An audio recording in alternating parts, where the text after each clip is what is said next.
எந்த பெண்ணின் பிறப்பை பற்றி குரானில் வந்துள்ளது? விடை: மரியம். அலை. ஆதாரம்: பின் தான் எதிர்பார்த்ததற்கு மாறாக அவள் ஒரு பெண் குழந்தையை பெற்றதும், என் இறைவனே, நான் ஒரு பெண்ணையே பெற்றிருக்கின்றேன் என்று கூறினாள். அவள் பெற்றெடுத்ததை அல்லாஹ் நன்கறிவான். ஆண் பெண்ணைப் போலல்லன்.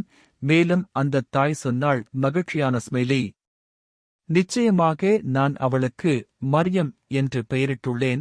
இன்னும் அவளையும் அவள் சந்ததியையும் விரட்டப்பட்ட ஷைத்தானி இன் தீங்குகளி லிருந்து காப்பாற்றத்திடமாக உன்னிடம் பாதுகாவல் தேடுகின்றேன். அல்குரான் 3.36. எந்த பெண்ணின் பிறப்பை பற்றி குரானில் வந்துள்ளது? விடை: மரியம். அலை. ஆதாரம்: பின் தான் எதிர்பார்த்ததற்கு மாறாக அவள் ஒரு பெண் குழந்தையை பெற்றதும், என் இறைவனே, நான் ஒரு பெண்ணையே பெற்றிருக்கின்றேன் என்று கூறினாள். அவள் பெற்றெடுத்ததை அல்லாஹ் நன்கறிவான். ஆண் பெண்ணைப் போலல்லன்.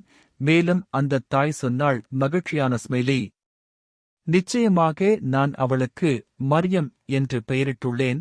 இன்னும் அவளையும் அவள் சந்ததியையும் விரட்டப்பட்ட ஷைத்தானி இன் தீங்குகளி லிருந்து காப்பாற்றத்திடமாக உன்னிடம் பாதுகாவல் தேடுகின்றேன். அல்குரான் 3.36.